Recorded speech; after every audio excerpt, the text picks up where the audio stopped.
Madame Bovary de Gustave Flaubert. Deuxième partie, chapitre 3. Le lendemain, à son réveil, elle aperçut Leclerc sur la place. Elle était en peignoir. Il leva la tête et la salua. Elle fit une inclination rapide et referma la fenêtre.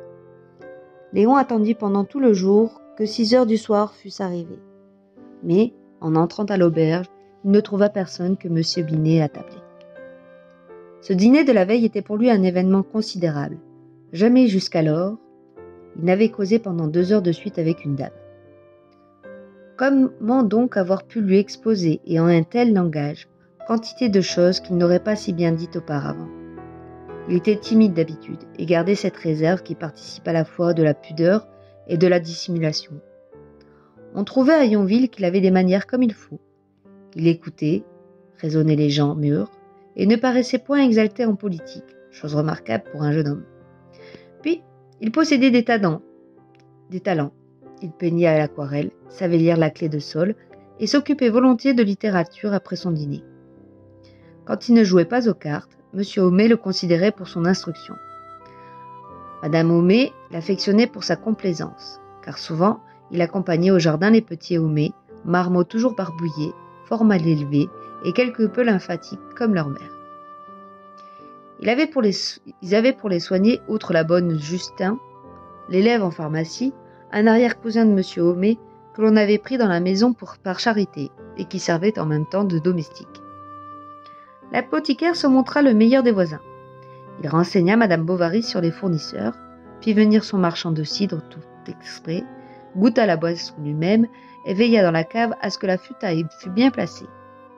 Il indiqua encore la façon de s'y prendre pour avoir une provision de beurre à bon marché et conclut un arrangement avec Lestiboudois, le sacristain, qui, outre ses fonctions sacerdotales et mortuaires, soignait les principaux jardins d'Yonville à l'heure ou à l'année, selon le goût des personnes. Le besoin de s'occuper d'autrui ne poussait pas seul le pharmacien à tant de cordialité obséquieuse, et il y avait là-dessous un plan.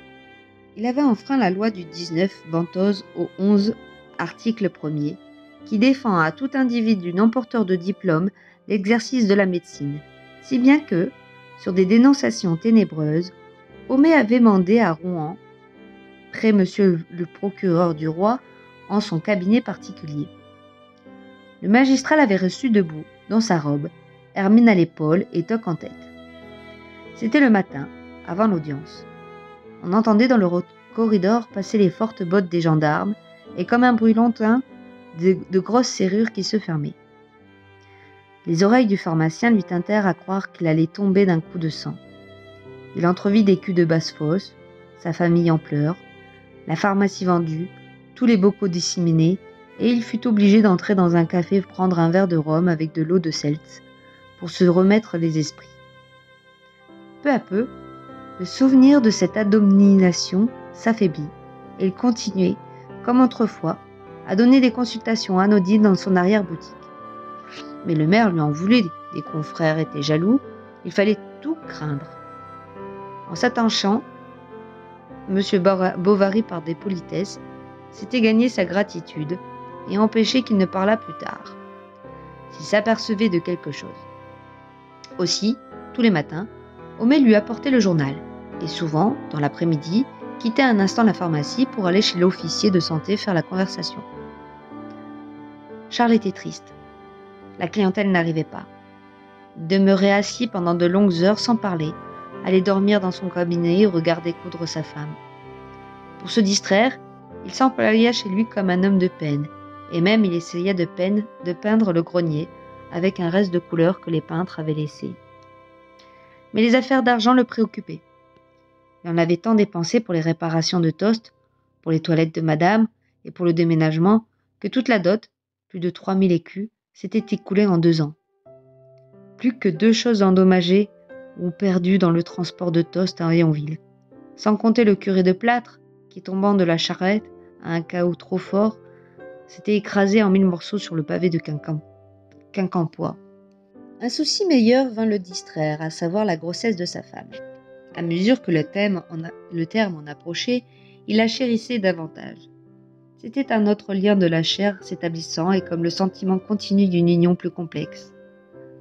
Quand il voyait de loin sa démarche paresseuse et sa taille tournée mollement sur ses hanches sans corset, quand vis-à-vis l'un de l'autre, il la contemplait tout à l'aise et qu'elle prenait, assise, des poses fatiguées dans son fauteuil, alors son bonheur ne se tenait plus.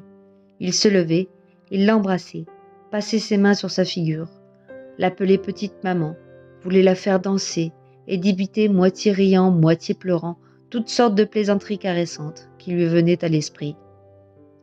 L'idée d'avoir engendré le délectait. Rien ne lui manquait à présent. Il connaissait l'existence humaine tout du long, et il s'y attablait sur les deux coudes avec sérénité.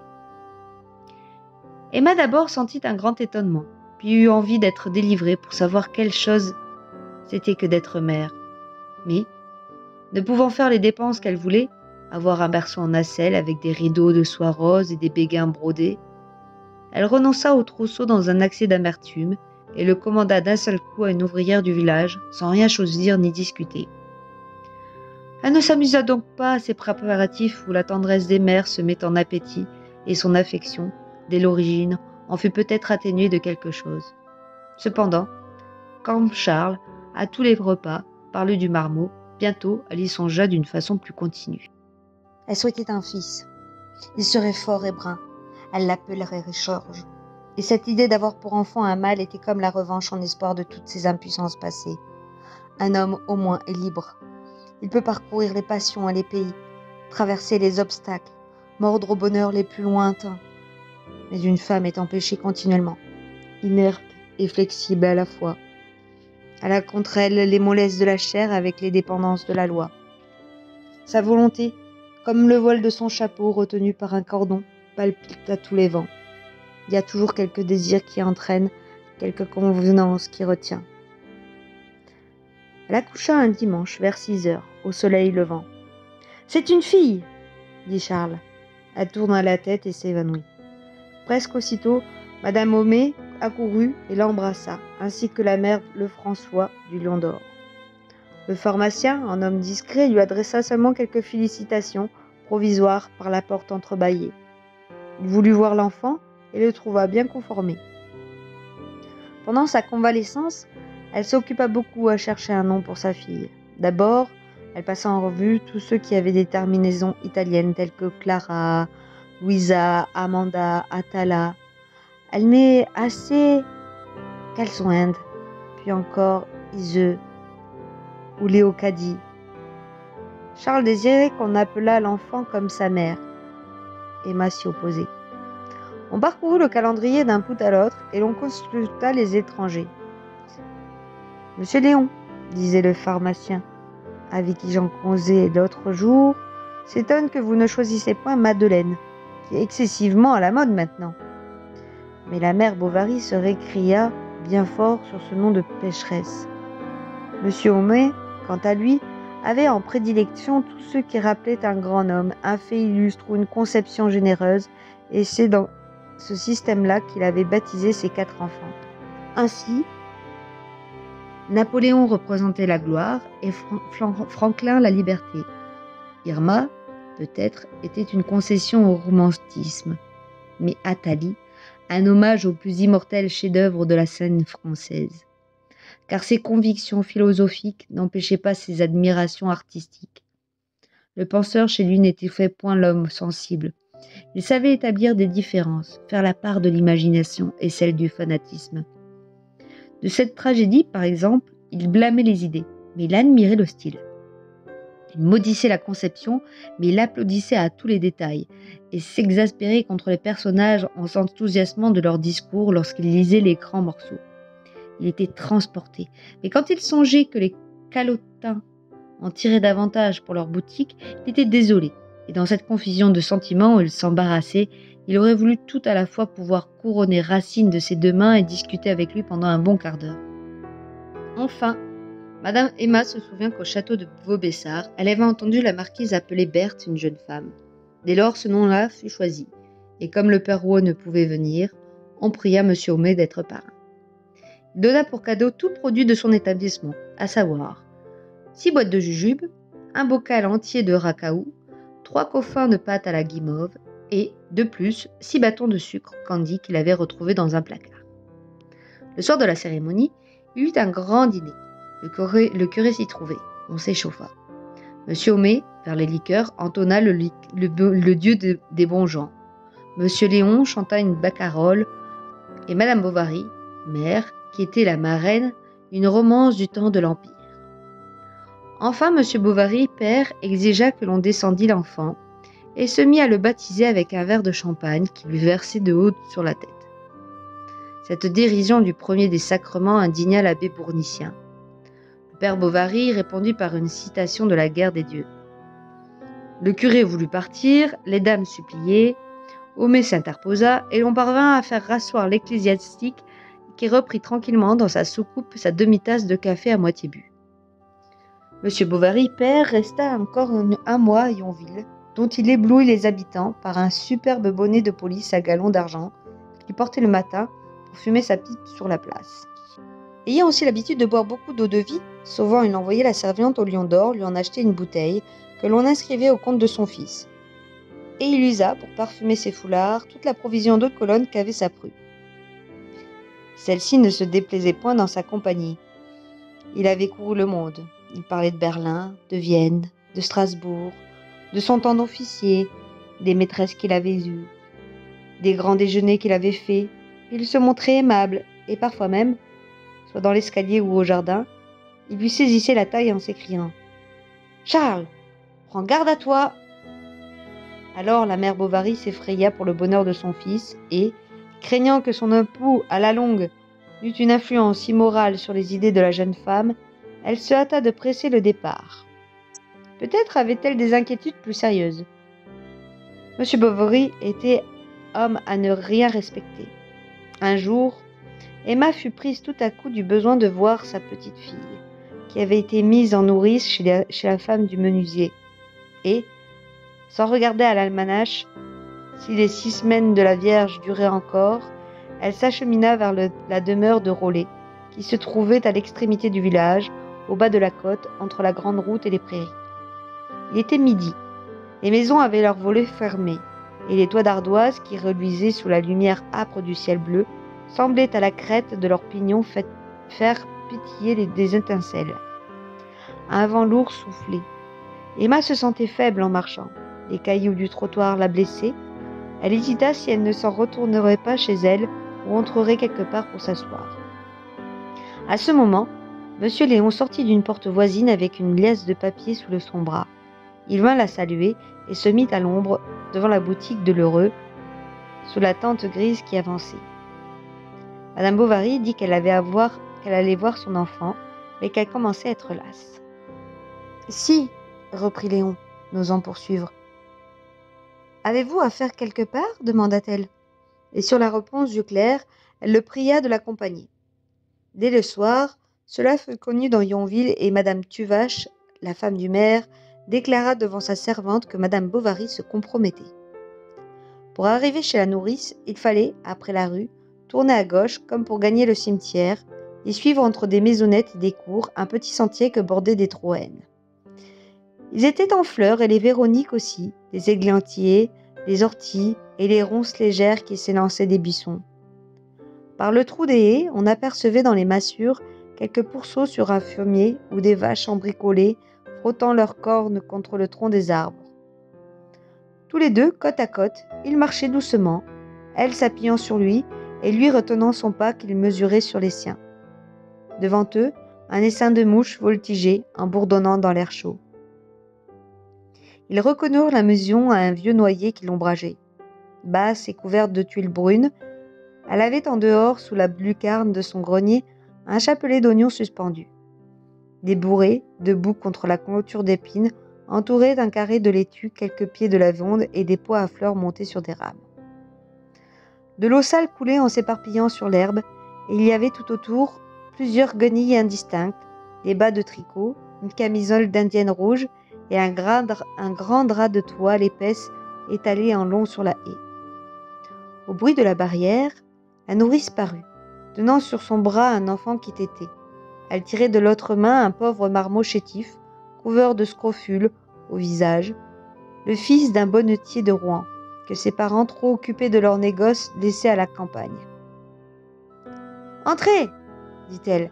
« Votre petit est là qui dort. » La chambre au rez-de-chaussée, la seule du logis, avait au fond, contre la muraille, un large lit sans rideau, tandis que le pétrin occupait le côté de la fenêtre, dont une vitre était raccommodée avec un soleil de papier bleu. Dans l'angle derrière la porte, des brodequins à clous luisants étaient rangés sous la dalle du lavoir, près d'une bouteille pleine d'huile qui portait une plume à son goulot. Un Mathieu Landsberg traînait sur la cheminée poudreuse, parmi des pierres à fusil, des bouts de chandelle et des morceaux d'amadou. Enfin, la dernière superfluité de cet appartement était une renommée soufflant dans des trompettes, images découpées sans doute à même quelques prospectus de parfumerie, et que six pointes à sabots cloués au mur. L'enfant d'Emma dormait à terre, dans un berceau d'osier. Elle apprit avec la couverture qui l'enveloppait, et se mit à chanter doucement en se dandinant. Léon se promenait dans la chambre. Il semblait étrange de voir cette belle dame en robe de nankin tout au milieu de cette misère. Madame Bovary devint rouge.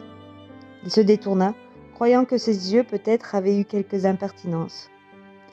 Puis elle recoucha la petite, qui venait de vomir sur sa collerette. La nourrice aussitôt vint l'essuyer, protestant qu'il n'y paraîtrait pas. « Elles m'ont fait bien d'autres, disait-elle, et je ne suis occupée qu'à la rincer continuellement. Si vous aviez donc la complaisance de commander à Camus l'épicier qu'il me laisse prendre un peu de savon lorsqu'il m'en faut, ce serait même plus commode pour vous, que je ne dérangerais pas. »« C'est bien, dit Emma. Au revoir, mère Rollet. » Et elle sortit en essuyant ses pieds sur le seuil.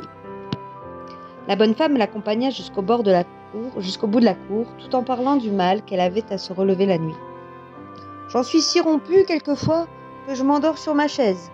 Aussi, vous devriez pour le moins me donner une petite livre de café moulu qui me ferait un mois et que je prendrais le matin avec du lait. » Après avoir subi ces remerciements, Madame Bovary s'en alla.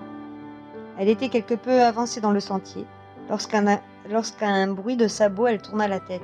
C'était la nourrice. « Qu'y a-t-il » Alors la paysanne, la tirant à l'écart derrière un orme, se mit à lui parler de son mari, qui, avec son métier et 6 francs par an que le capitaine...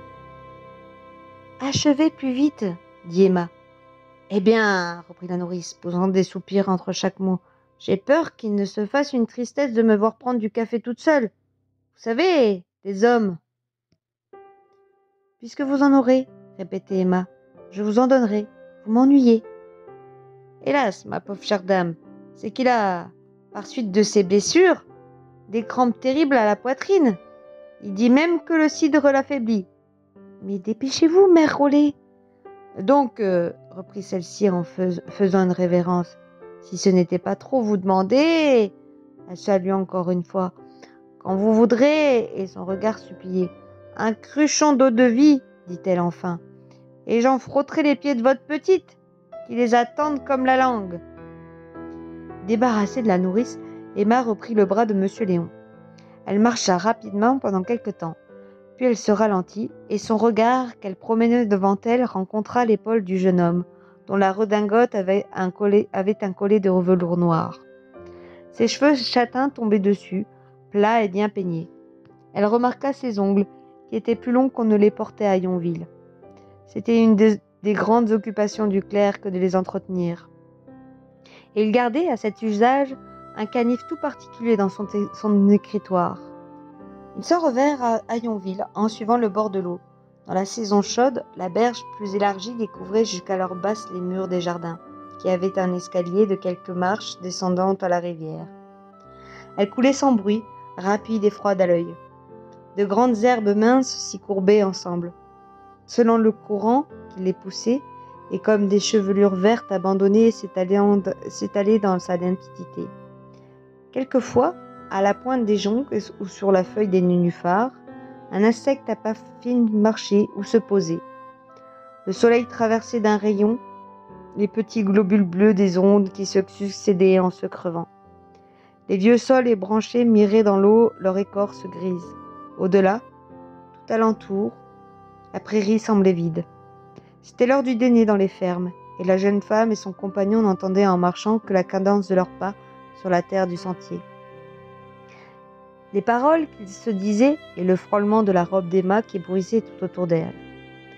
Les murs des jardins, garnis à leur chaperon de morceaux de bouteilles, étaient chauds comme le vitrage d'une serre. Dans les briques, des ravenelles avaient poussé, et, du bord de son ombrelle déployée, Madame Bovary, tout en passant, faisait s'égrener en poussière jaune un peu de leurs fleurs flétries, ou bien quelques branches des chevrefeuilles et des clématites, qui pendaient en dehors, traînées un moment sur la soie, en s'accrochant aux filets.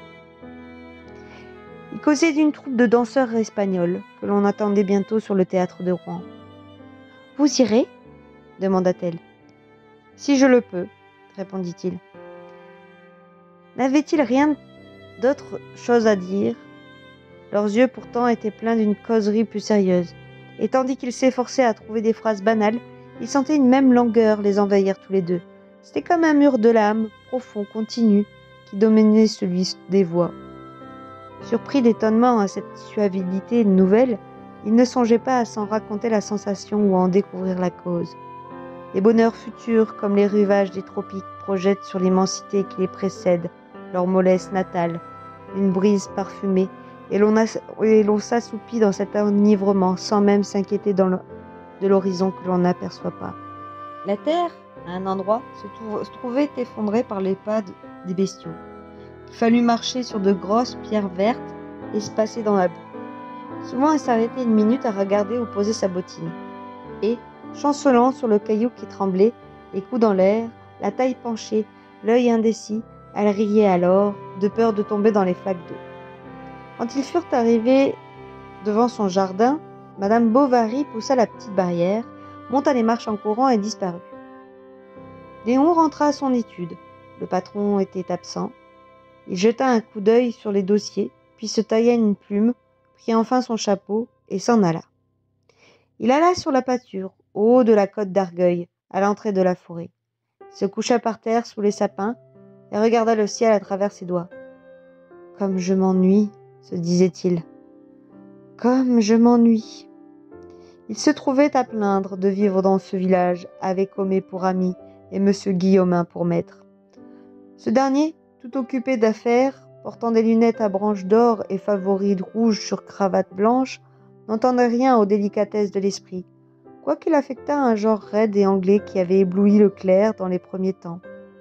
Quant à la femme du pharmacien, c'était la meilleure épouse de Normandie, douce comme un mouton, chérissant ses enfants, son père, sa mère, ses cousins, pleurant aux maux d'autrui, laissant tout aller dans son ménage et détestant les corsets.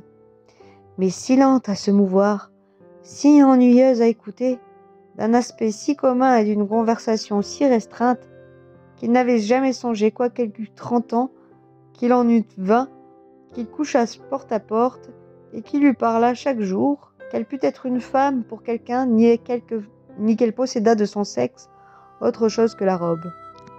Et ensuite, qu'y avait-il? Binet, quelques marchands, 2 ou 3 cabaretiers, le curé, et enfin M. Tuvache, le maire, avec ses 2 fils, gens cosus, bourrus, obtus, cultivant leurs terres eux-mêmes, faisant des ripailles en famille, dévots d'ailleurs, et d'une sottité tout à fait insupportable. Mais, sur le fond commun de tous ces visages humains, la figure d'Emma se détachait isolée et plus lointaine cependant, car il s'entrait entre elle et lui comme de vagues abîmes.